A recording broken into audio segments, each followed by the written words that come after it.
परमात्मा को पाने तथा उसका वास्तविक लाभ प्राप्त करने के लिए पवित्र बाइबल में प्रमाण है कि प्रभु ने मनुष्य को अपना ही स्वरूप बनाया। 6 दिन में सृष्टि रचकर 7वें दिन विश्राम किया। कुरान शरीफ में प्रमाण है कि हजरत मोहम्मद को खुदा स्वयं कह रहे हैं कि मैंने तुम्हें उस परमात्मा की महिमा बताने के लिए भेजा है। वो परमात्मा कबीर है जिसने 6 दिन में सृष्टि रची तथा 7वें दिन तख्त पर जा विराजा। उसकी खबर किसी बाखबर से पूछकर तो देखो।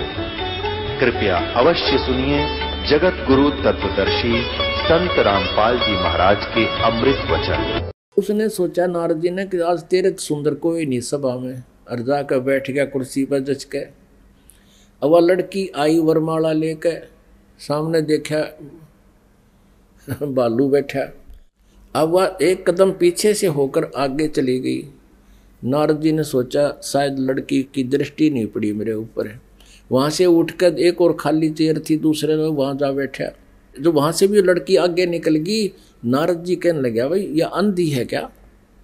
और दूसरे तो बोला, साथी ने उसको यो दिखा दिया दर्पण, अब देख अपनी शक्ल तो देख ले, हमने डर लगे तेरे थे। तब उसने देखा जब दर्पण यानी अपनी शक्ल देखी, उसने बिना गिनती की गाली दे दी विष्णु भगवान को नारद जी ने। और उसी समय विष्णु जी आगे और विष्णु जी के गले में वरमाला उस लड़की ने डाल दी। तब नारद जी ने विष्णु जी से कहा कि तू सचमुच धोखेबाज है।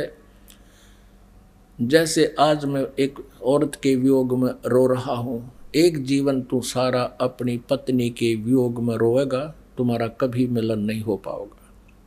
उसी श्रापवश श्री विष्णु जी श्री रामचंद्र रूप में अयोध्या के राजा दशरथ के घर जन्मे। युवा होते ही विवाह हुआ, सीता जी के साथ विवाह होते ही वनवास हुआ। वनवास में तुरंत ही कुछ ही वर्षों के बाद सीता जी का अपहरण हुआ और रावण के साथ युद्ध हुआ। युद्ध के बाद घर ले आए सीता जी को और एक धोबी के व्यंग से सीता जी को घर से निकाल दिया। आजीवन श्री राम और सीता जी का मिलन नहीं हुआ। पुण्यात्माओं, भले ही श्री रामचंद्र जी अयोध्या का राज करते थे, लेकिन जिस व्यक्ति का परिवार कहीं हो, उसकी पत्नी कहीं, बच्चे कहीं और वो कहीं, वो सपने में भी सुखी नहीं हो सकता।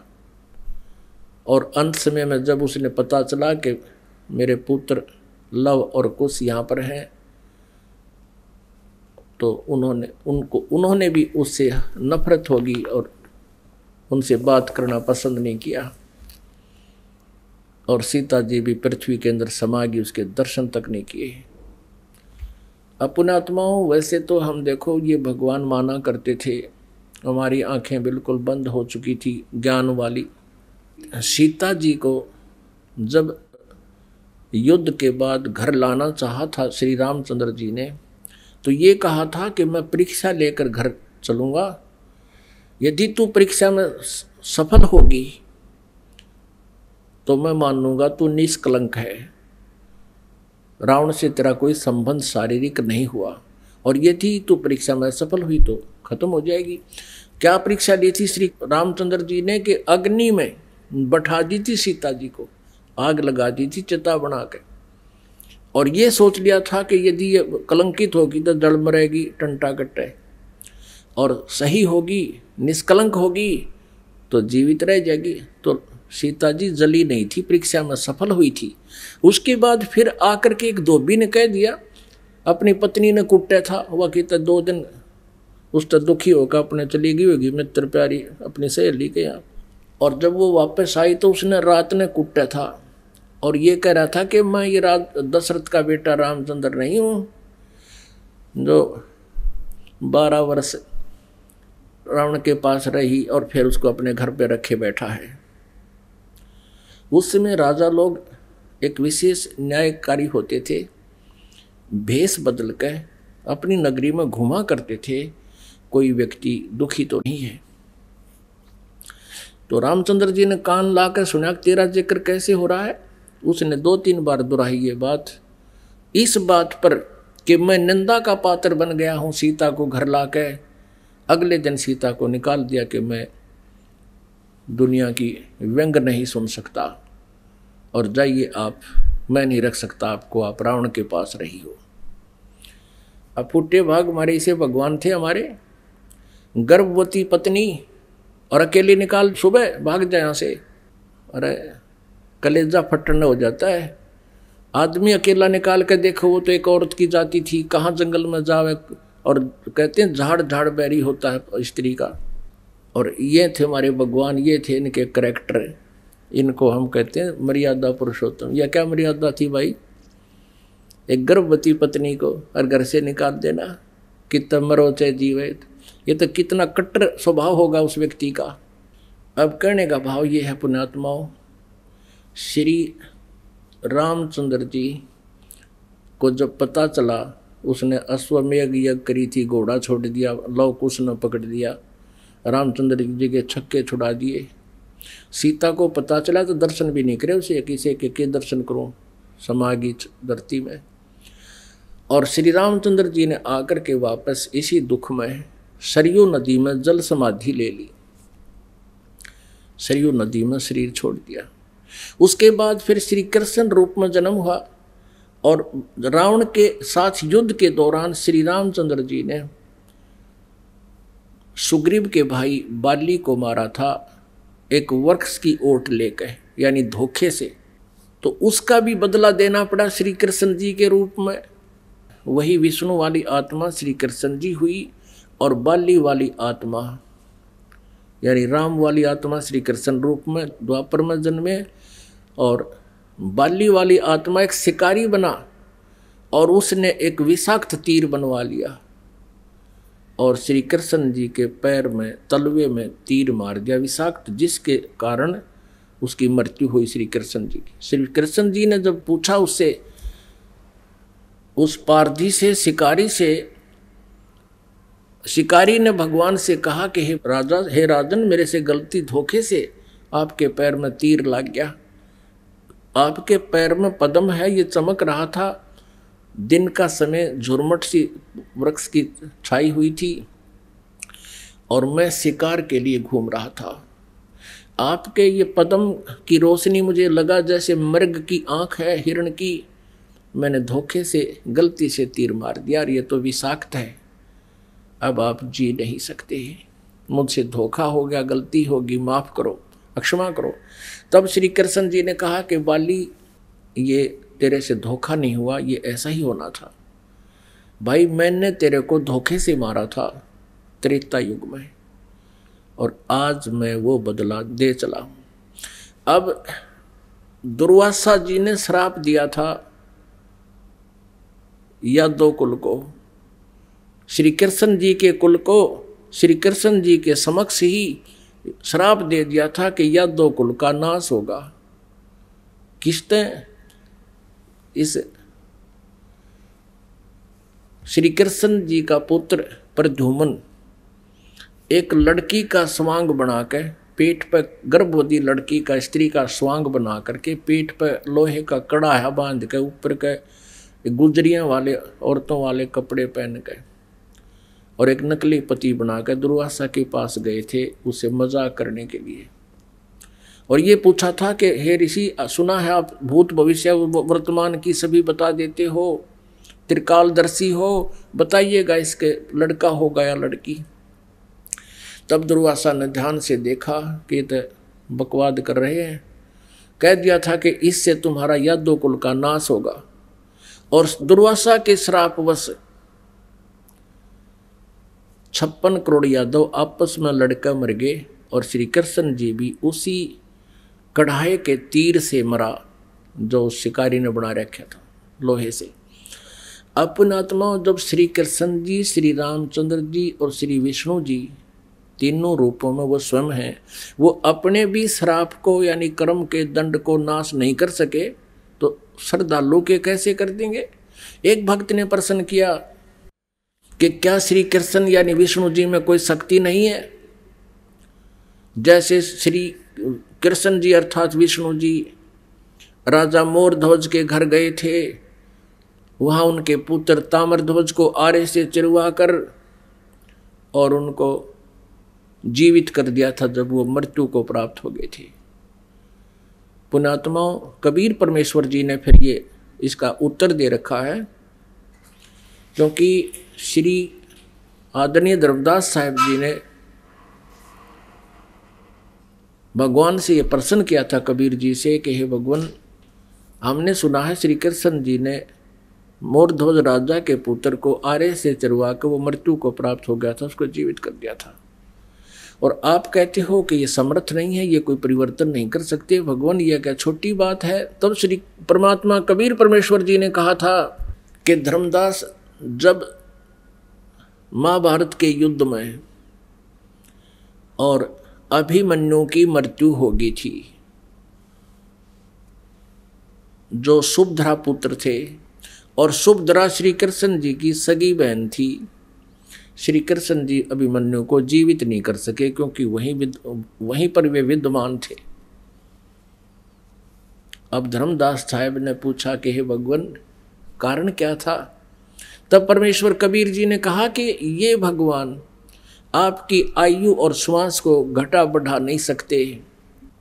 अभिमन्यु की आयु इतनी थी, उसके प्रारंभ में ये परिवर्तन नहीं कर सकते।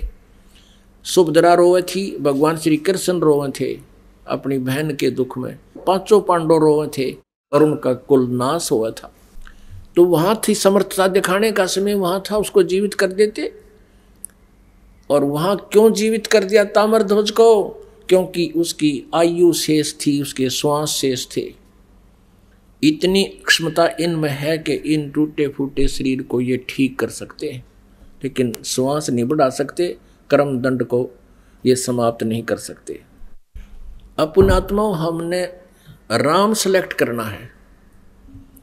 आजा बंदे शरण राम की, फिर पाछे पछतावेगा।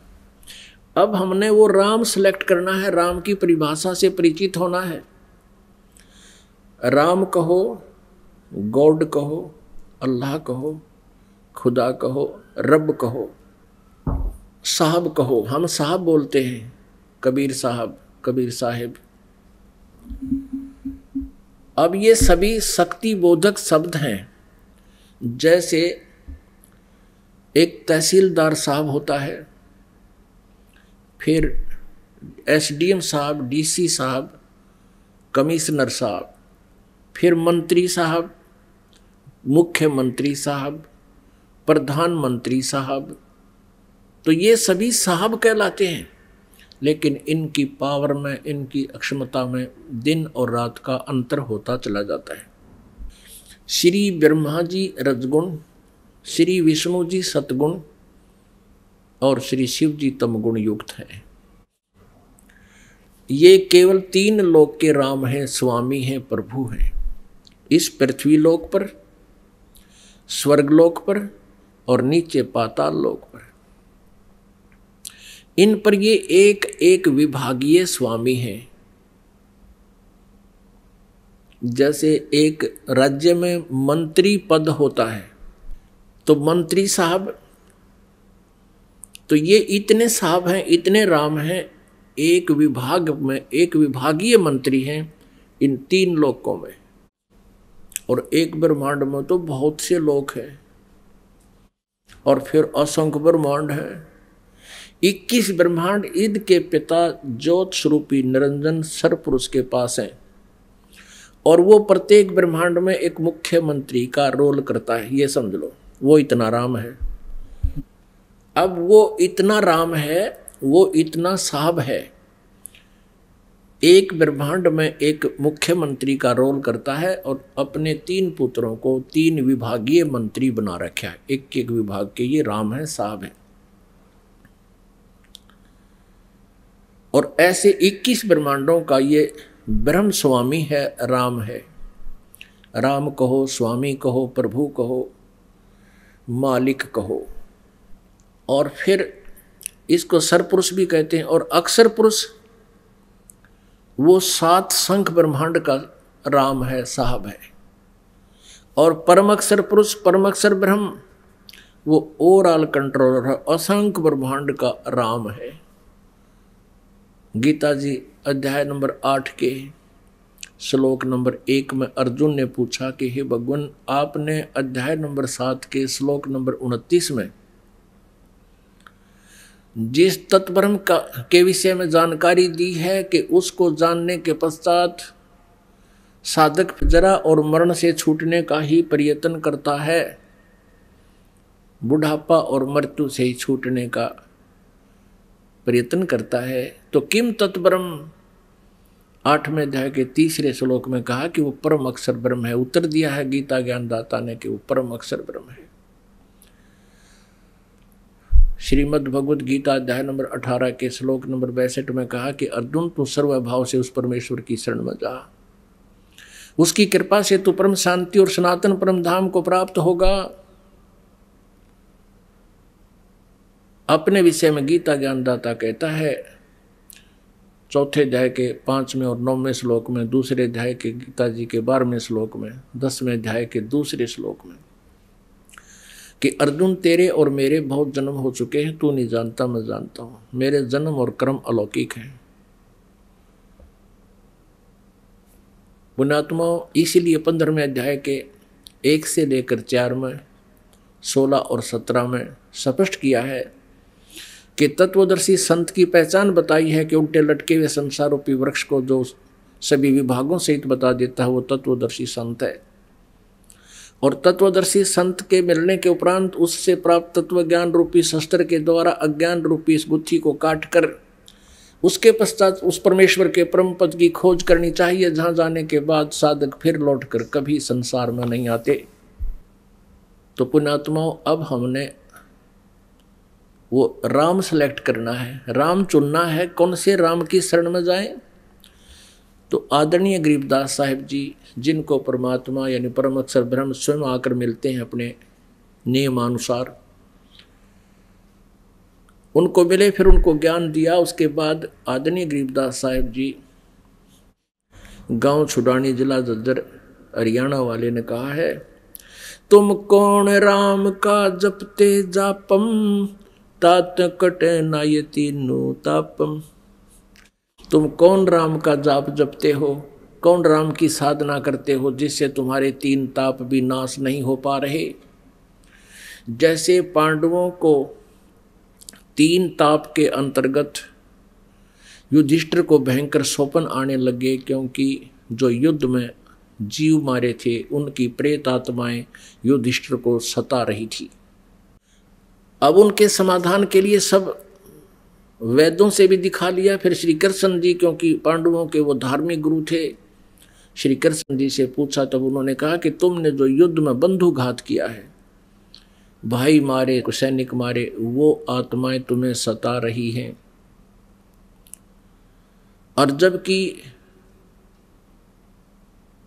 2रे अध्याय के 37 और 38 श्लोक में गीता ज्ञानदाता कहता है कि अर्जुन, तू तो केवल निमित्त मात्र है और तू युद्ध कर, तुझे कोई पाप नहीं लगेगा। और यहां फिर श्री कृष्ण जी कह रहे हैं कि तुम्हें वो पाप लग गए। तो इससे सिद्ध है कि गीता ज्ञान देते समय श्री कृष्ण जी नहीं बोल रहे थे, उनमें वो काल बोल रहा था। अब श्री कृष्ण जी अपनी होश हवास में कह रहे हैं कि तुम्हारे ऊपर 3 ताप का ये दुख है, आत्माएं तुम्हें सता रही हैं, प्रेत आत्माएं। इसका समाधान है, एक अश्वमेघ यज्ञ करो। अश्वमेघ यज्ञ में एक पंचजन्य पंचमुख का एक शंख रख दिया था कि ये अपने आप बजेगा। अपने आप इसने आवाज करती तो समझो तुम्हारी यज्ञ संपूर्ण होगी, और यज्ञ संपूर्ण हो गई तो तुम्हारे ये आपदा टलेगी। उसके लिए पृथ्वी के सभी ऋषि, महर्षि, स्वर्गलोक के देवताओं को भी निमंत्रण कर दिया था, और सब ने भोजन भी खा लिया। श्री कृष्ण जी ने भी भंडारा छक लिया, लेकिन शंख नहीं बजा था। उस समय कबीर परमेश्वर जी 4 युगों में आते हैं। सतयुग में सतसुकृत नाम से, त्रेता में मुनिंदर नाम से, और द्वापर में करुणा में नाम से आए हुए थे परमात्मा। और कलयुग में वो कबीर नाम से आए। उस समय उन्होंने एक लीला की थी, एक छोटे बालक के रूप में ऐसे कमल के फूल पर प्रकट हुए थे।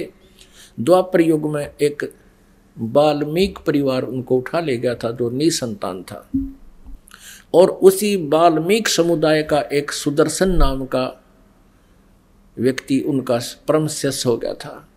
अब पुण्यात्माओं, पांडवों की उस अश्वमेघ यज्ञ में परमेश्वर कबीर देव जी अपने शिष्य सुदर्शन के रूप में पहुंचे थे, तब उन्होंने भोजन खाया था।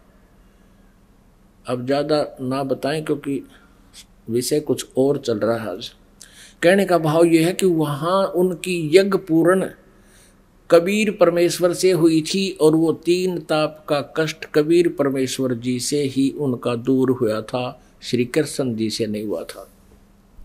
ये तो आपने बहुत सुना क्योंकि आपका पवित्र हिंदू धर्म में जन्म है, ज़्यादातर जो उपस्थित भक्त हैं, और हम बचपन से सुनते आते थे इन कथाओं के बारे में।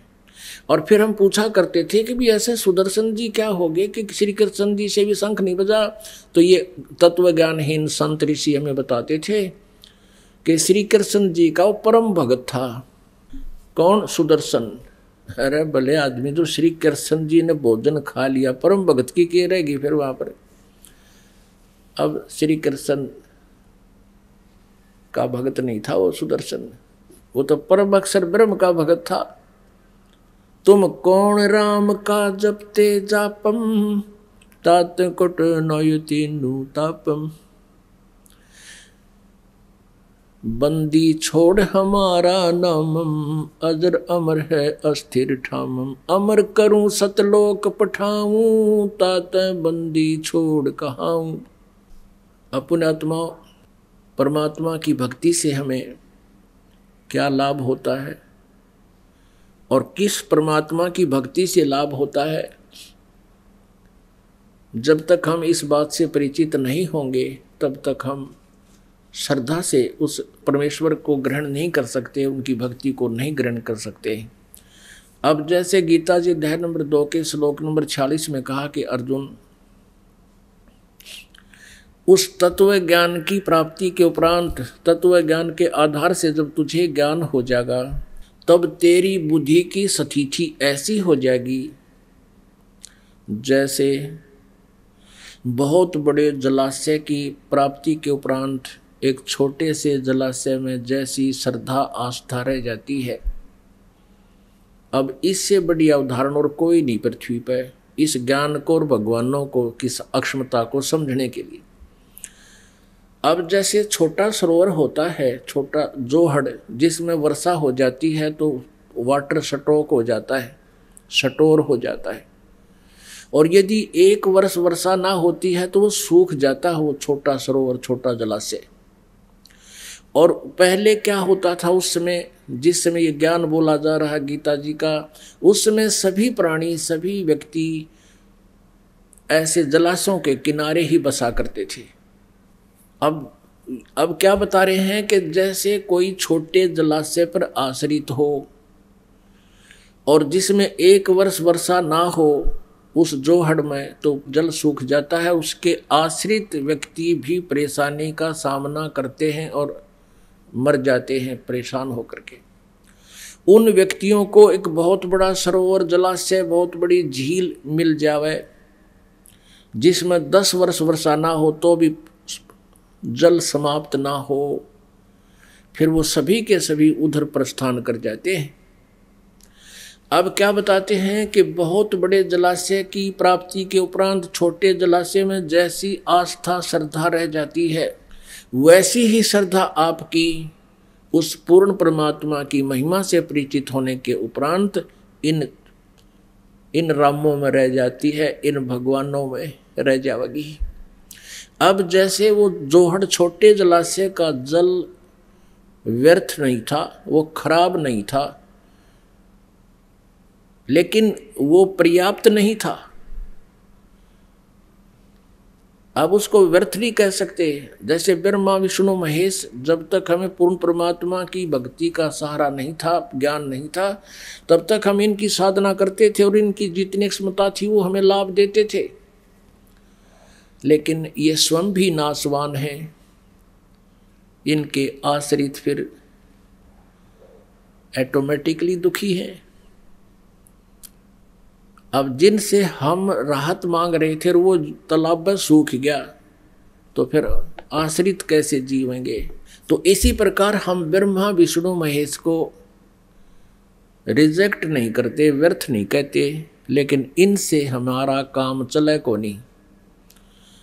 और जब तक हमें ये बहुत बड़ा जलाशय नहीं मिला था, यानी पूर्ण परमात्मा की भक्ति का ज्ञान नहीं हुआ था, तो हम इस काम चलाऊ पर आश्रित थे ही, हमारी मजबूरी थी। लेकिन ये बुरे नहीं है, जैसे वो उस जलाशय का जल बुरा नहीं था, लेकिन काम चलाऊ था और एक समय में वो नष्ट हो जाना था। और जब हमें वो बड़ा जलाशय मिल गया, यानी पूर्ण परमात्मा का मार्ग मिल गया, तो फिर ऐसा कौन है भाई आज के समय में भी, तो ऐसा तो कोई दिखा नहीं कि फिर भी उस जगह चिपका रहेगा। तो ऐसे पुण्यात्माओं हमने इस तत्व ज्ञान को समझना है, और परमात्मा के पाने के लिए हमने एक विशेष कसक बनानी पड़ेगी। कैसी कसक? तन मन शीस ईस अपने पे, तन मन शीस ईस अपने पे, पहलम चोट चढ़ावे जब कोई राम भक्त गत पावे हो जी, जब कोई राम भक्त गत पावे हो जी। अब कहते हैं सिर सौंप्या गुरुदेव को, सफल होया यो शीस, नितानंद इस शीस पर आप बसे जगदीश। परमात्मा के पाने के लिए हमने समर्पित होना होगा।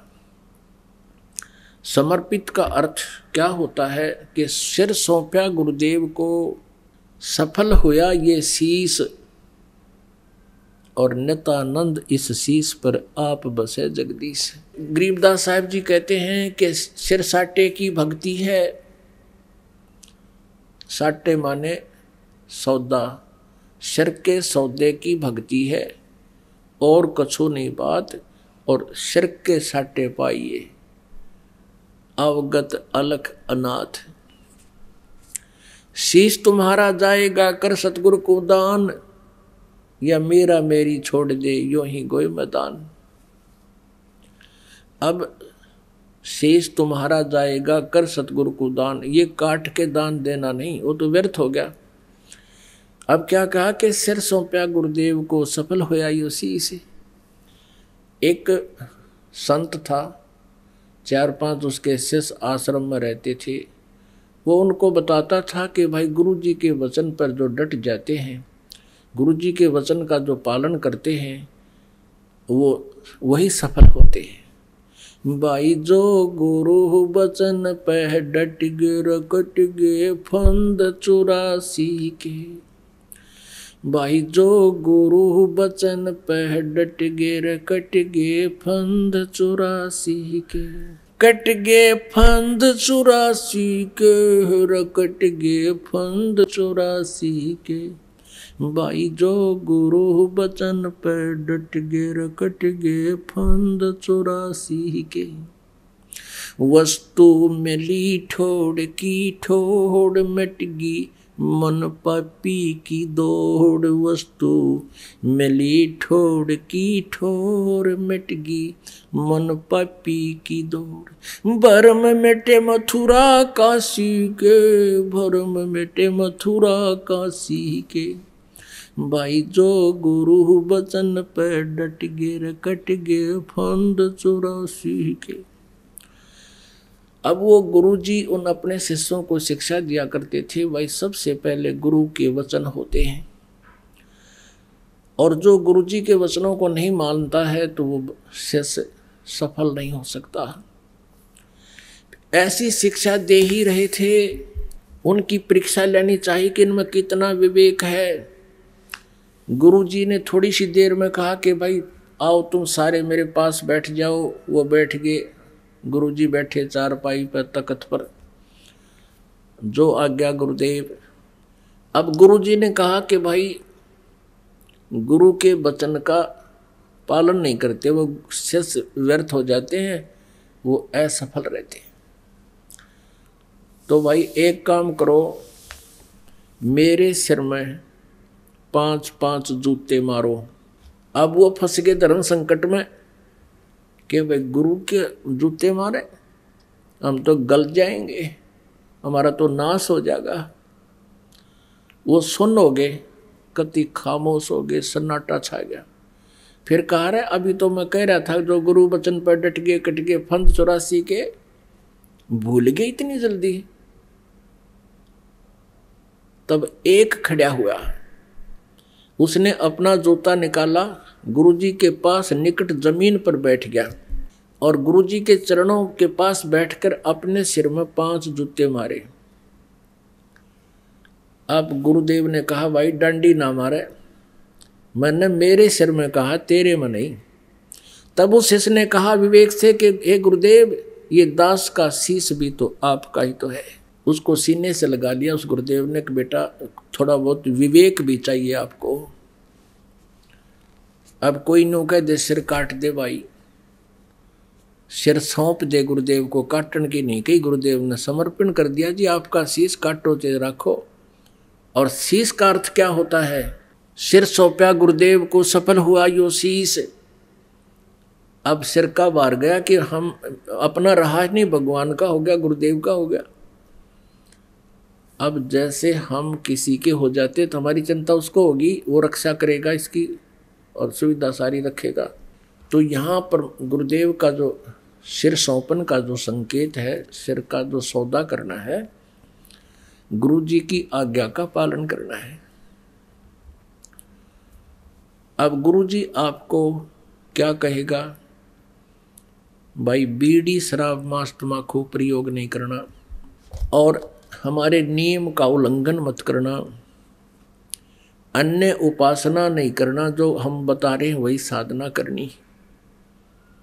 और यदि आपने शीश दे रखा है गुरुदेव को, समर्पित हो, तो एक एक वचन का पालन करना पड़ेगा, तभी आप सफल होगे। अब गुरु जी क्यों कहता है कि आन उपासना नहीं करनी? क्योंकि हमारे सदग्रंथ भी यही बताते हैं। श्रीमद् भगवत गीता जी में यही प्रमाण दिया है। श्रीमद् भगवत गीता और पवित्र चारों वेद ये परमात्मा का विधान है। इसमें जो लिखा है, जो वेद ज्ञान है, वो हमें सर्वधार्य है, वो गॉड गिवन है। और पुराणों में और अन्य उपनिषदों में जो ज्ञान लिखा है वो किसी व्यक्ति विशेष, ऋषि विशेष का अपना अनुभव है। यदि वो वेदों और गीता से वो साधना नहीं मिलती है तो हमने वो स्वीकार नहीं करनी है। अब गुरु जी क्या कहते हैं कि आन उपासना नहीं करनी, किसी अन्य देवी देवता की पूजा, श्राद्ध आदि आपने नहीं निकालने हैं, क्योंकि परमात्मा के का विधान है। सूक्ष्म वेद में लिखा है भाई 100 वर्ष सतगुरु की पूजा, एक दिन आन उपासी, वो अपराधी आत्मा फिर पड़े काल की फांसी। आपने 100 वर्ष तक मान लीजिए गुरु के बताए अनुसार साधना की और एक दिन आन उपासना कर ली,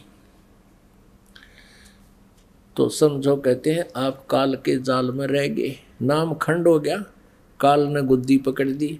और आपका पुण्य तो वो देगा जितना भी आपने उस समय दौरान कर लिया, लेकिन बात तो यूं की यूं रहेगी। अब परमात्मा कहते हैं सेठ शीतला माई मुसाणी भैरव भूत हनुमंत, वो साहेब से दूर है जो इनको पूजंत। अब पुण्यात्मा, एक समय गोपीचंद और भर्तरी ये दोनों राजा थे। प्रेरणा हुई, पिछले संस्कारवश इन्होंने राज्य भी त्याग दिया परमात्मा पाने के लिए और गोरखनाथ जी को गुरु बना लिया।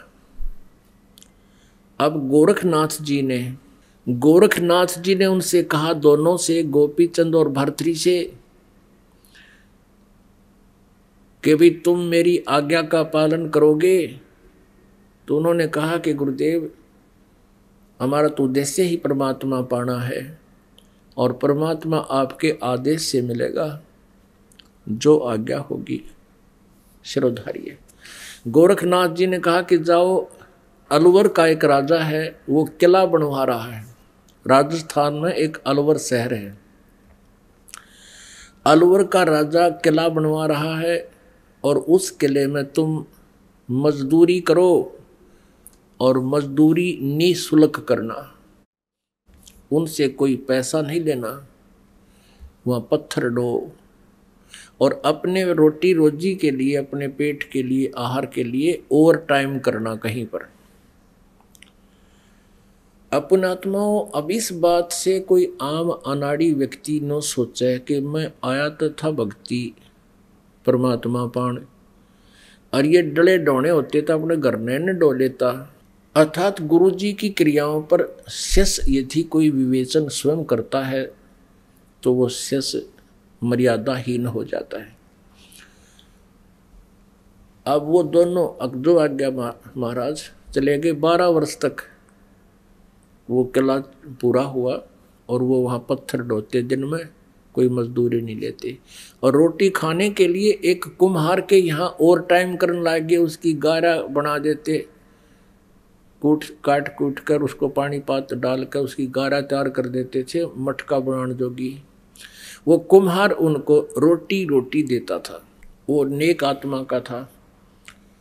तो पुण्य आत्माओं, जिनको परमात्मा चाहिए वो अग्रम मग्रम नहीं करते हैं। अब हम कहते हैं भाई बीड़ी शराब मांस तम्बाकू तुमने पीनी नहीं, खाना नहीं, और वो भी ना छूटती तुम्हारे पे, फिर भगवान कैसे पाओगे? फिर तुमने सिर सौंपा क्या? तो सिर नहीं सौंपा आपने, अपनी चला रहे हो अभी तक। और जिनको भगवान चाहिए, मर्यादा ऐसी समझो, ये नियम हमारे परमात्मा की जो नियम है, इनको लक्ष्मण रेखा समझना। जैसे लक्ष्मण जी ने सीता जी की कुटिया के चारों तरफ एक मंत्रित रेखा खींच दी थी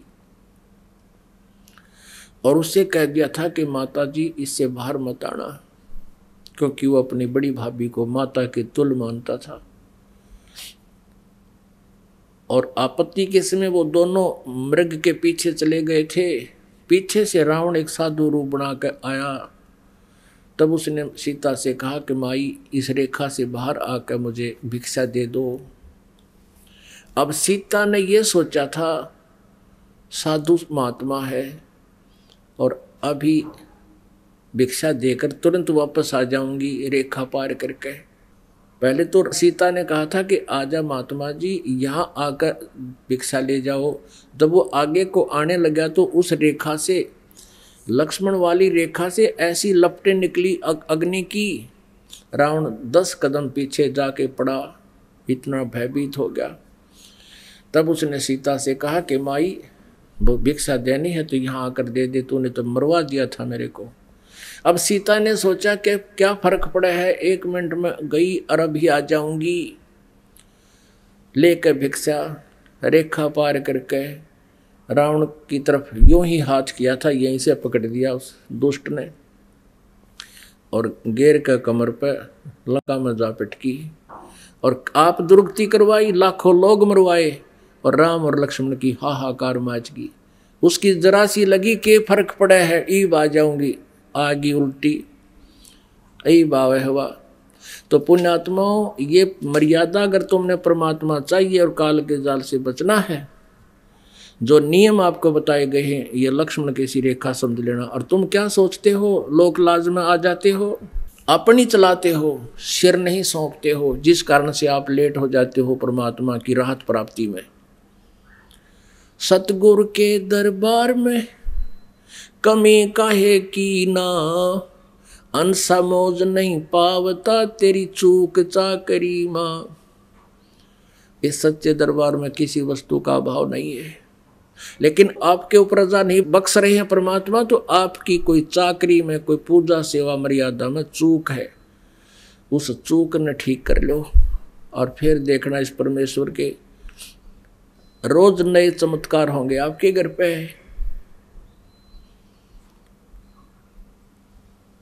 पुणात्मा, लागी का मार्ग और है लागे चोट काल जा करके, लागी का मार्ग और है लागे चोट काल जा करके, लागे चोट काल जा करके, लागे चोट काल जा करके, लागी का मार्ग।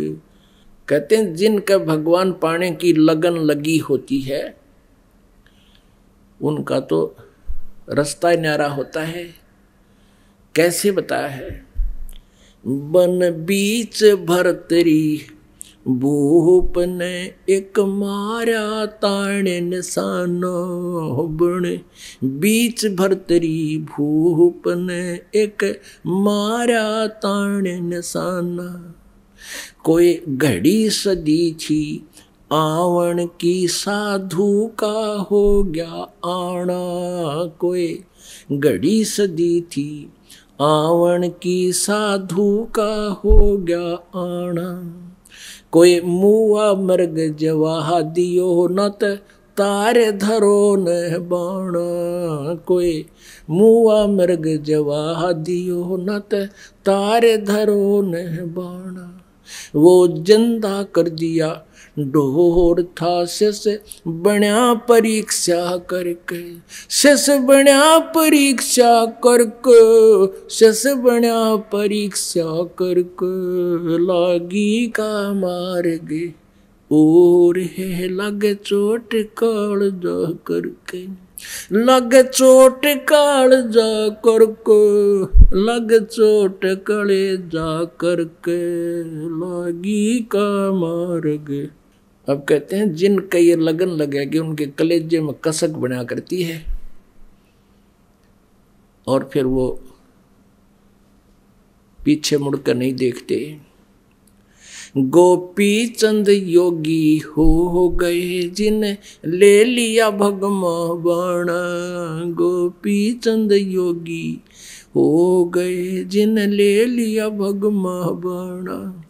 गुरु महल जनाना भेजते डोडी में अलख जगाना, गुरु महल जनाना भेजते डोडी में अलख जगाना। व्यंजन 3600 छोड़ के भिक्षा का भोजन खाना, व्यंजन 3600 छोड़ के भिक्षा का भोजन खाना। तन पड़ गया कमजोर था ना खाया उदर भर के, ना खाया रे उदर भर के, ना खाया रे उदर भर के, लागी का मार्ग, लागी का मार्ग और है लग चोट काल जा करके, लग चोट काल जा करके, लग चोट काल जा करके, लागी का मार्ग और है लग चोट काल जा करके। बाजीद कहे उठाओ ऊंट को लोग कहें ये मुआ, बाजीद कहे उठाओ ऊंट को लोग कहें ये मुआ। रही कुछ उठन आली चीज रही ना गया ओडे सलानी सुआ, भाई रही उठन वाली चीज नहीं गया ओडे सलानी सुआ। कुछ नकसक बिगड़या है नहीं बाजीदा अजरज हुआ, कुछ नकसक बिगड़या है नहीं बाजीदा अजरज हुआ। जिन किया अचंभा घोर है, तजा राज काल से डर के, तजा राज काल से डर के, तजा राज काल से डर के, लागी का मार्गे और है, लग चोट काल जा करके, लग चोट काल जा करके, लग चोट काल जा करके, लागी का मार्ग और है, लग चोट काल जा करके। कुएं में शेख फरीद ने किसी मीठी बोली भाषा, कुएं में शेख फरीद ने कैसी मीठी बोली भाषा, तुम चुन चुन कागा खा लियो रे मेरे हाडा पर का मासा, तुम चुन चुन कागा खा लियो रे मेरे हाडा पर का मासा, मेरे दो नैना मत छेड़ियो रे मोहे राम मिलन की आशा, मेरे दो नैना मत छेड़ियो रे मोहे राम मिलन की आशा, जिन करी तपस्या घोर थी वो ओहे आसर और के, वो होए आसर और के, वो ओहे आसर और के, लागी का मार्ग और है, लग चोट काल जा करके, लग चोट काल जा करके, लग चोट काल जा करके। सुल्तानी मगन बैराग में जिन तज दिया बलख बुखारा, सुल्तानी मगन बैराग में जिन तज दिया बलख बुखारा, कदे पालकियों में चाल तेरे अज ठालिया गोदड़ बारा, कदे पालकियों में चाल तेरे अज ठालिया गोदड़ बारा, सब संगी छोड़ी रोवती रोवे था कुण बासारा, सब संगी छोड़ी रोवती रोवे था कुण बासारा, वहाँ शोर मचा रणवास में ना देखा पीछा फिर के, ना देखा पीछा फिर के, ना देखा रे पीछा फिर के, लागी का मार्ग और है, लग चोट काल जा करके, लग चोट काल जा करके, लग चोट काल जा करके, लागी का मार्ग और है, लग चोट काल जा करके। पीपा दरिया में कूद गया जिन कैसी करी डठाई, पीपा दरिया में कूद गया जिन कैसी करी डठाई, वो नरपाड़ा जीत गए जिन सिर धड़की बाजी लाई, वो नरपाड़ा जीत गए जिन सिर धड़की बाजी लाई, कह मंगलानंद चेतियो कुछ सोच समझ मेरा भाई, कह मंगलानंद चेतियो कुछ सोच समझ मेरा भाई, बिन चेत्य ये झूठा शोर है, कुछ जाइयो रे सुकर्म करके, कुछ जाइयो सुकर्म करके, कुछ जाइयो रे सुकर्म करके, लागी का मार्ग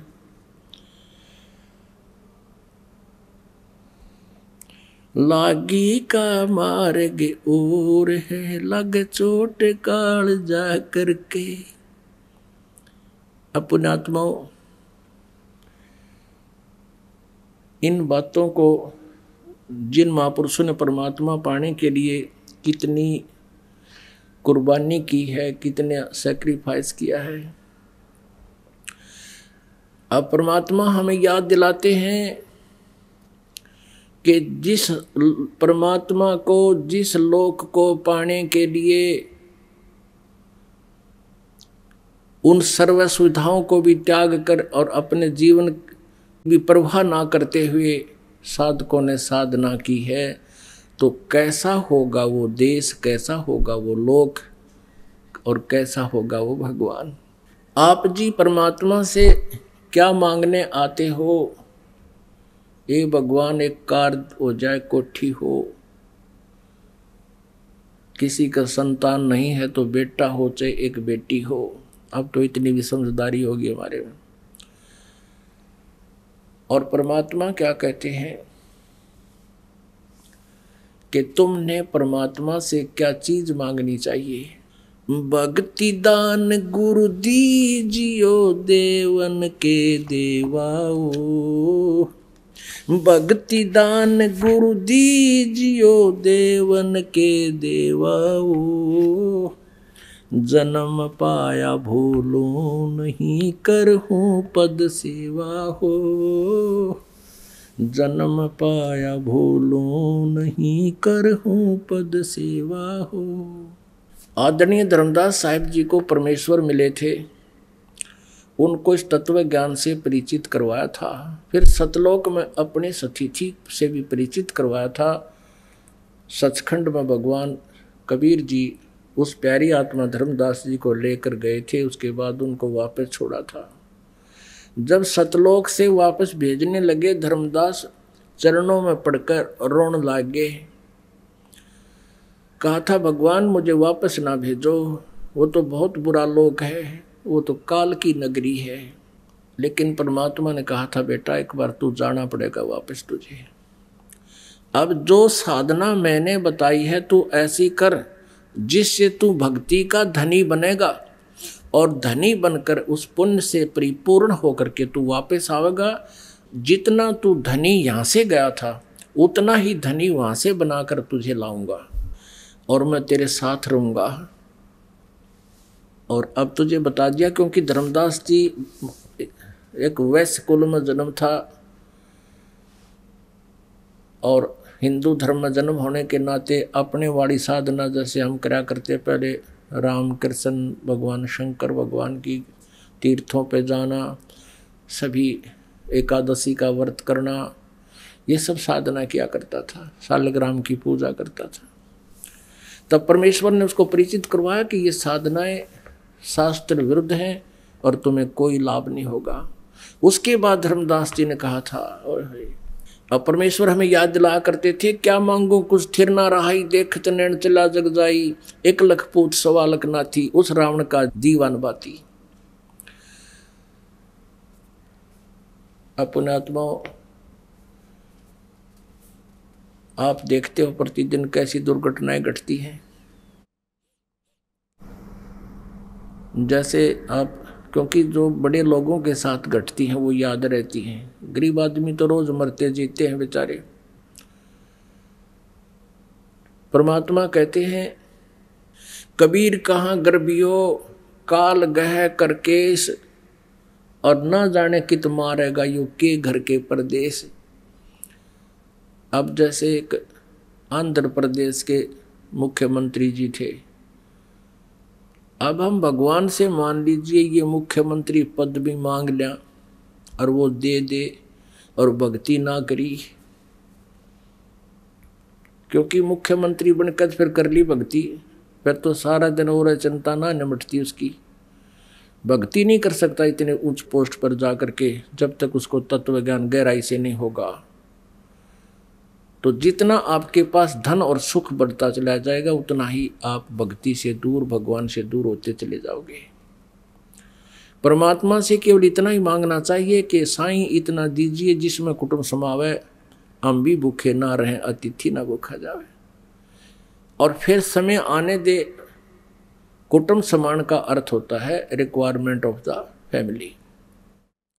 परिवार की जो आवश्यकताएं आपकी होंगी और आप सच्ची भक्ति कर रहे हो, सच्चे दिल से कर रहे हो, भगवान पर छोड़ दो, फिर समर्पित हो जाओ। फिर देखना आपके किसी प्रकार की कोई भी रिक्वायरमेंट हो लेकिन आवश्यक होगी तो मालिक आपके हाजिर खड़ा पाओगा।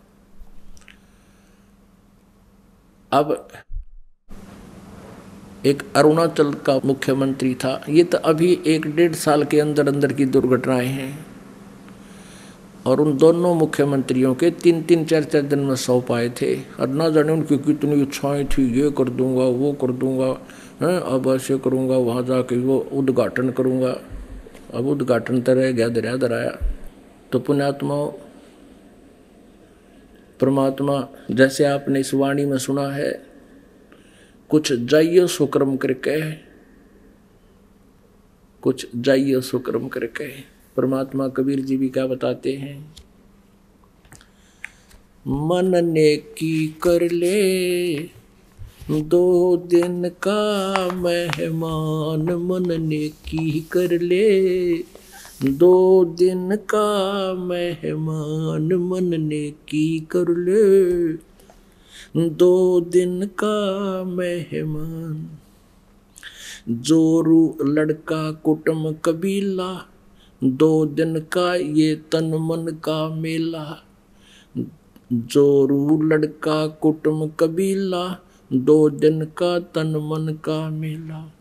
अंत समय उठ चले अकेला, ये तज माया मंडान, मन नेकी कर ले 2 दिन का मेहमान, मन नेकी कर ले 2 दिन का मेहमान।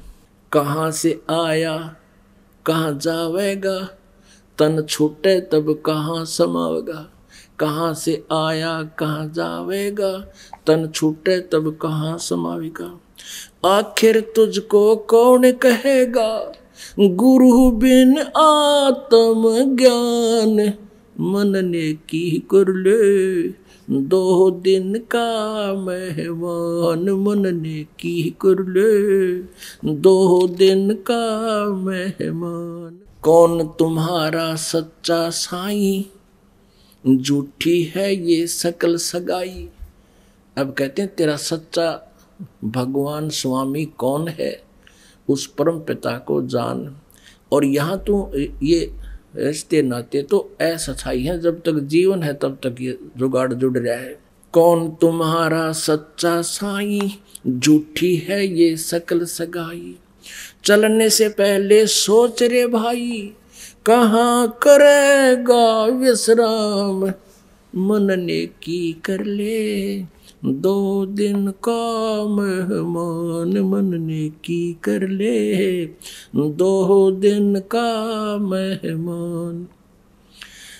हर हट माल पन घट जो भरीता, आवत जावत भरे और रीता। कहते हैं ये अरहट का कुआ लोई या गढ़ बन जा है सब कोई, नीचे भर कर आते हो ऊपर खाली कर देते हो।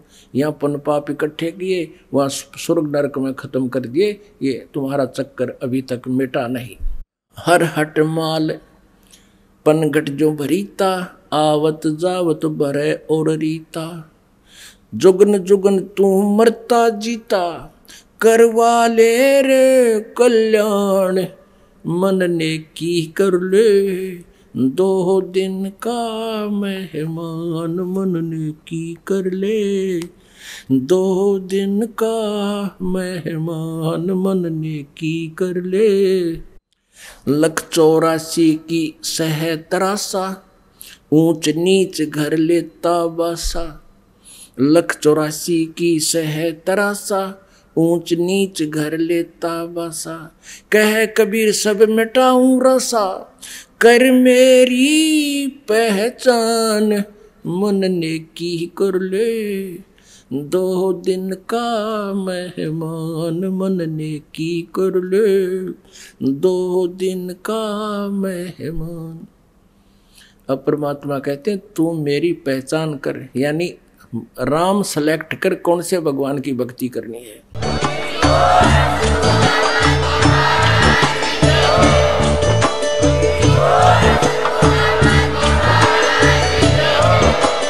आप सुन रहे थे जगत गुरु तत्वदर्शी संत रामपाल जी महाराज जी के मंगल प्रवचन। अधिक जानकारी के लिए विजिट कीजिए हमारी वेबसाइट www.jagatgururampalji.org। संत रामपाल जी महाराज जी के शुभ आशीर्वाद से पूरे विश्व भर में 500 से भी ज्यादा नाम दीक्षा केंद्र हैं, जिन पर संत रामपाल जी महाराज जी द्वारा ऑनलाइन निशुल्क नाम दीक्षा दी जा रही है। अपने नजदीकी नाम दीक्षा केंद्र का पता करने के लिए संपर्क करें 8222880541।